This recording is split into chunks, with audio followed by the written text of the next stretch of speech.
আমি বেছি দেৰি নকৰো আমাৰ এনসাৰ বিলাক কোনবিলাক এনসাৰ আমাৰ কাৰেক্ট হ'ব হেতু আমি এবাৰ ইয়াতে চাই লও নহয় নে এটা ফাৰ্স্ট কোৱেশ্চনটোৱে আহিছিলে কি আহিছিলে ফাৰ্স্ট কোৱেশ্চনটো কি আহিছিলে যে the United Bengal is a big force the partition will destroy this big unity whose quote was this কোনে কৈছিলে এটো আমি পাইছিলো যে secretary of state for India Herbert ৰিছলিয়ে লৰ্ড কাৰ্জনলে যিখন লেটাৰ লিখিছিলে তাতে তেখেতে এই কোডটো তাতে দিছিলে ভেৰি ইজি কোৱেশ্চন ডাইৰেক্টলি উঠাই দিছে নেক্সট কোৱেশ্চনটো কি আছিলে which of the following decisions were announced in the royal proclamation of Delhi on 12th December 1911 গুটেই গিটা কারেক্ট আছে ইয়াৰ হয়নে গুটেই গিটা অপশন আছিল এই যেটো প্ৰক্লেমেশন আছিল কিংস প্ৰক্লেমেশন আছিল এই প্ৰক্লেমেশনটো অলৰেডি ৰিইউনিফিকেশন অফ বেংগলক লৈ আছিল সো ৰিইউনিফিকেশন অফ বেংগল তো হবই তাৰ পিছত কি কৈছিল শিফটিং অফ দা ক্যাপিটাল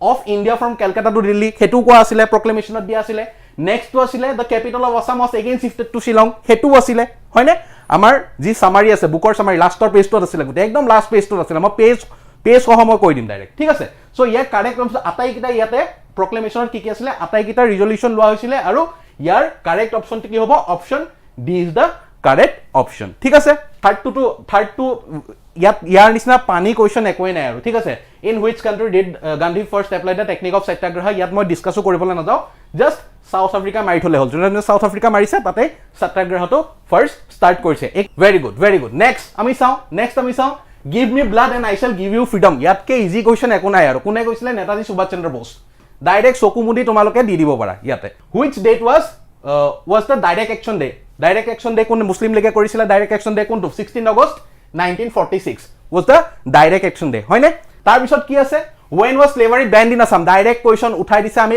হাজাৰ বাৰ ডিসকাস কৰিছো এটো ইয়াৰ আনসাৰ কি হ'ব হাজাৰ বাৰ ডিসকাস কৰিছো 1843 next question আছে the pigeon revolt which took place in the year 1861 ত যেটো first pigeon revolt of Assam কোনটো আছিল pigeon revolt of Assam কোনটো আছিল প্ৰথম pigeon revolt টো কোনটো আছিল option very good Phulguri dhaba is the correct option who led the revolt of ethnic tribes of North Kachar in 1881 North Kachar junto revolt hoisile 1881 ত হেতু কোনে লিড কৰিছিল কাৰ লিডাৰশিপত হৈছিলে আমি পঢ়িছো North Kachar revolt আমি পঢ়িছো হয়নে ভেৰি গুড সম্বোধন North Kachar revolt হৈছিলে নেক্সট কোৱেশ্চন কি আছে আমি চাও অসম ছাত্ৰ সন্মিলন was formed in the year কেতিয়া ফৰ্ম হৈছিলে অসম ছাত্ৰ সন্মিলন মই কৈছো অসম ছাত্ৰ সন্মিলনৰ ওপৰত কোৱেশ্চন আহিবই অসম ছাত্ৰ সন্মিলন কেতিয়া ফৰ্ম হৈছিলে 1916 option A is the correct answer next কি আছে where was the first medical college of north east India established Guwahati যদি মাৰি আইছা ভুল হ'ব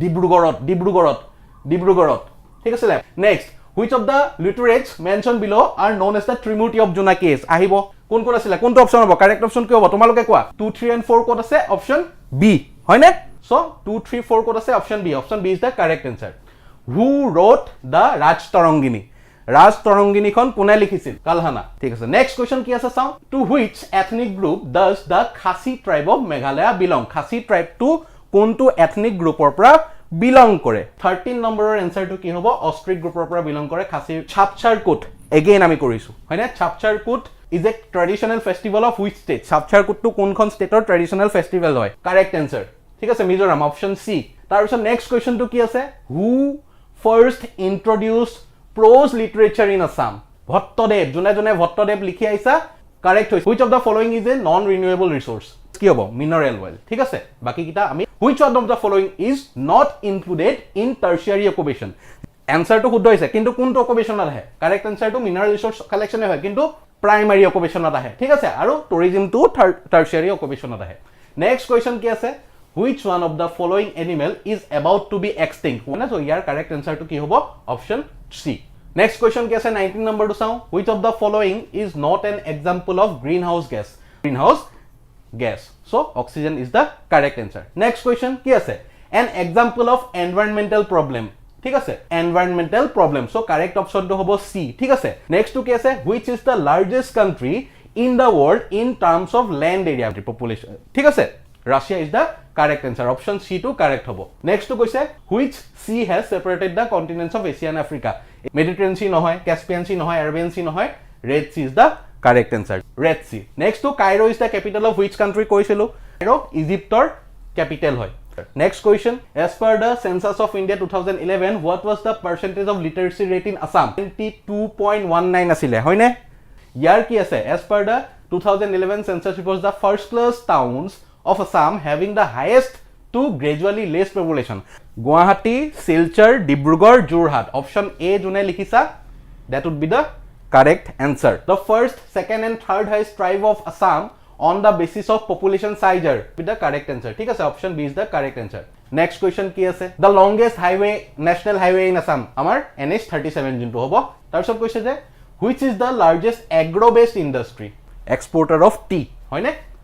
So tea industry is the correct answer. ঠিক আছে, next question কি আছে? Which one of the following person was member of the drafting committee of the Constitution of India? Drafting committee member কিজন 7জন member আছিলে নহয় নে? So correct answer to কি হ'ব? Syed Mohammad Sadullah. Find out the features of the federal system of India from the alternatives given below. আমাৰ কি নাই? Provision নাই. So correct answer to কি হ'ব? যে both A, 1 and 2 are incorrect. On which date the UN Day celebrated? 24th October. এটো সবেই জানে, easy question direct দি দিছে। Next question আমি চাওঁ। How many member states are there in United Nations organization at present?